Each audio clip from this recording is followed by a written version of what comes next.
como quem reza e procura nas sombras da noite escura uma perdida. Hay una cosa que me interesa muchísimo. Como editor, con mucha frecuencia estoy recibiendo manuscritos de novelas que están a punto de ser adaptadas al cine. Y con mucha frecuencia son malas novelas. En realidad son un guión de cine disfrazado de novela. Se te olvida la mayoría de las cosas que cuenta esa historia, etc.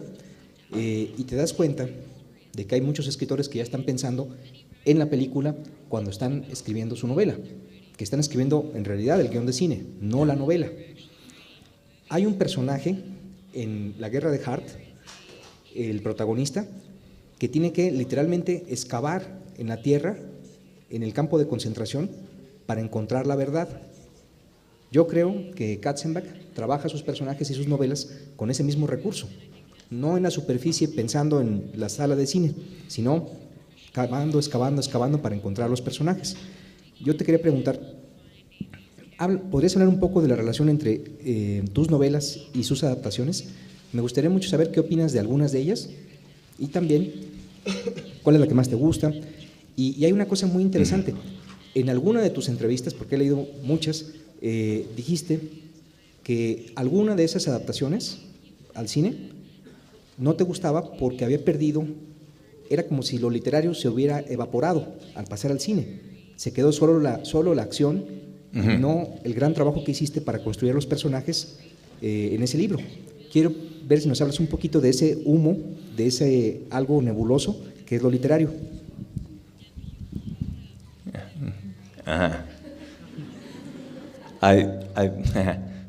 I want to be very diplomatic.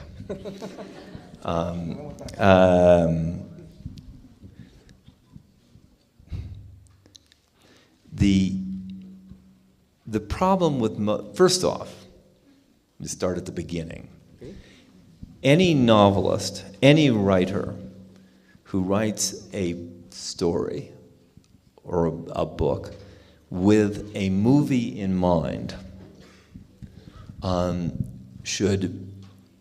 is crippling himself from the start,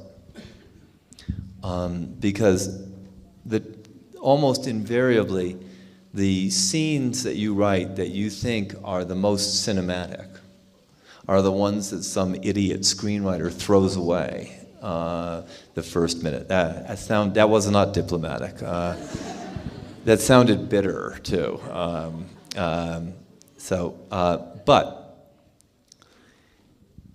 the problem in most of the adaptations of my work has been that there is the screenwriter does not invest himself in the story to the same degree that I do, and really to the same degree that the director and even the actors want to bring to it, and so that is where most adaptations fail, is in that initial step. And that's certainly been my experience.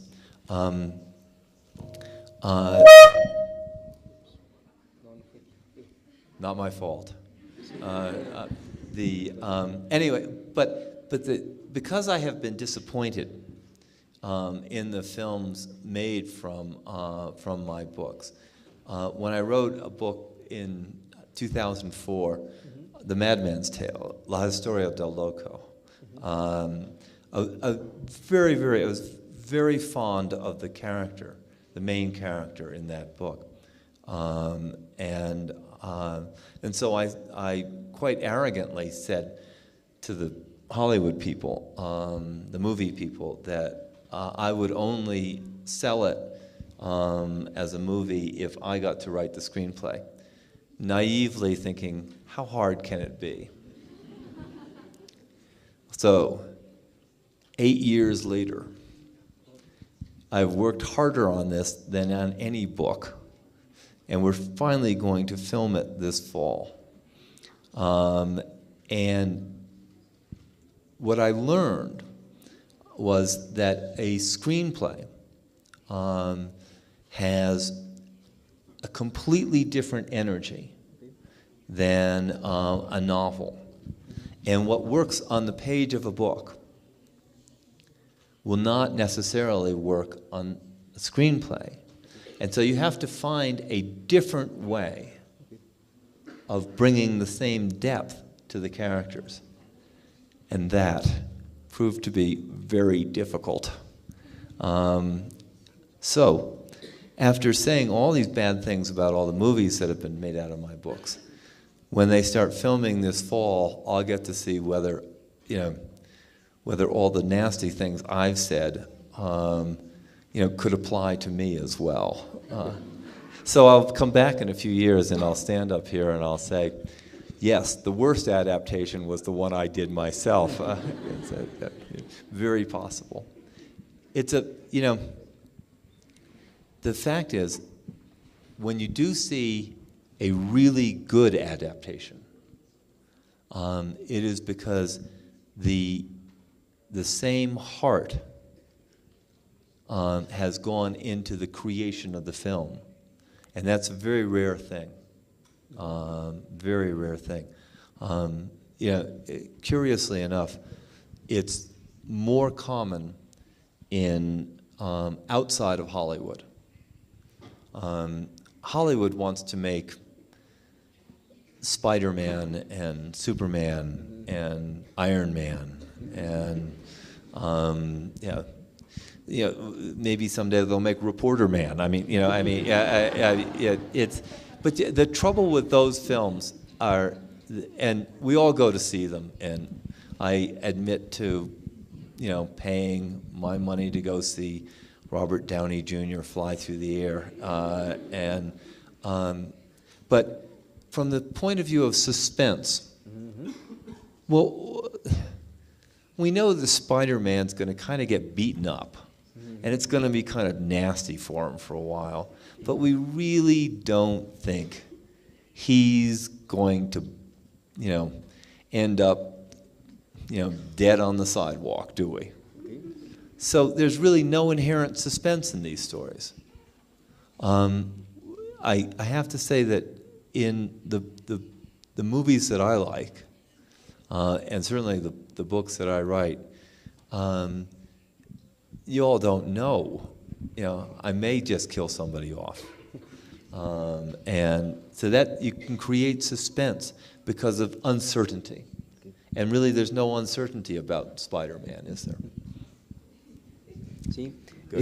Una de las cosas que me asombran del estilo de señor Katzenbach es que en algunas de sus novelas no hay ni siquiera un disparo ni una explosión y podemos prescindir casi de las cosas que ocurren en la calle, de las cosas visibles, porque lo importante es el interior de los personajes que están ahí en lucha.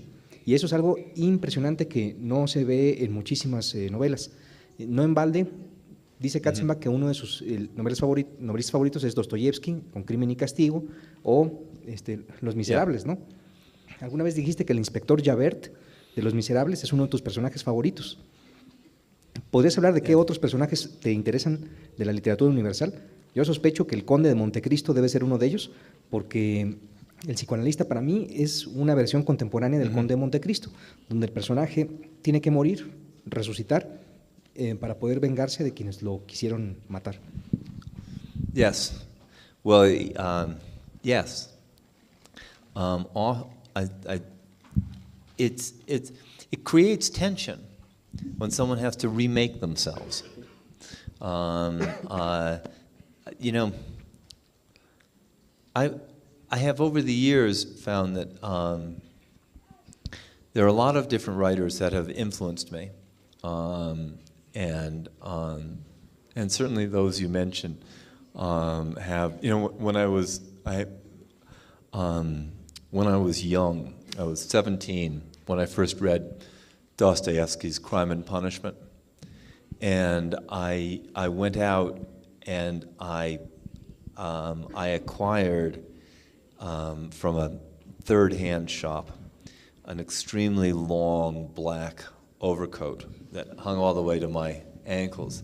And for a week I walked around as if I had an axe under the overcoat, the way Raskolnikov did.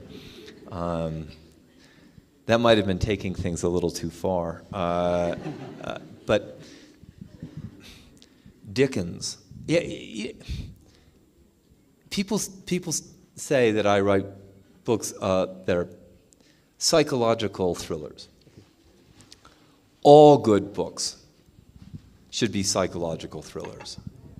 All books should make you want to turn the page. Every book should be exciting. Should be you should want to know. I remember not much older than Crime and Punishment when I remember reading all of Dickens's Great Expectations in a single night. And I couldn't put it down. But the authors that and there are many authors. It's hard to write a book, so I tend to admire most writers. You want to read a good book?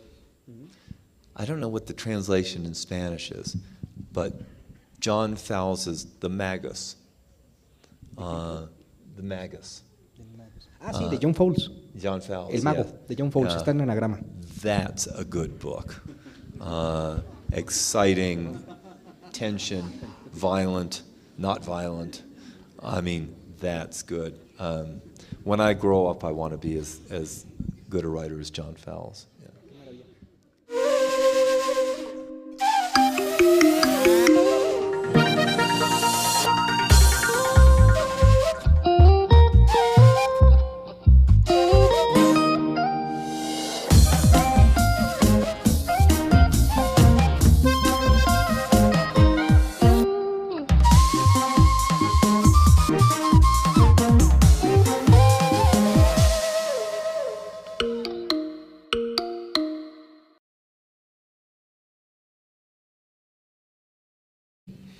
Y con mucha frecuencia son malas novelas.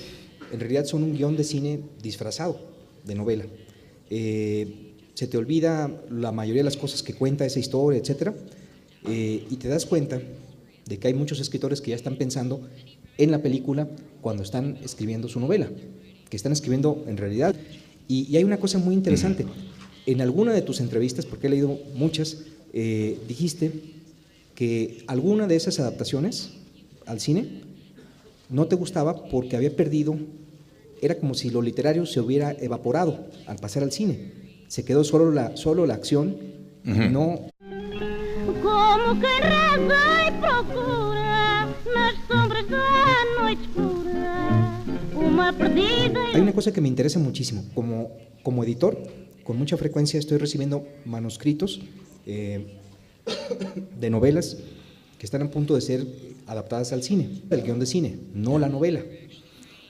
Hay un personaje en La Guerra de Hart, el protagonista, que tiene que literalmente excavar en la tierra, en el campo de concentración, para encontrar la verdad. Yo creo que Katzenbach trabaja sus personajes y sus novelas con ese mismo recurso, no en la superficie pensando en la sala de cine, sino excavando para encontrar los personajes. Yo te quería preguntar, ¿podrías hablar un poco de la relación entre tus novelas y sus adaptaciones? Me gustaría mucho saber qué opinas de algunas de ellas y también cuál es la que más te gusta.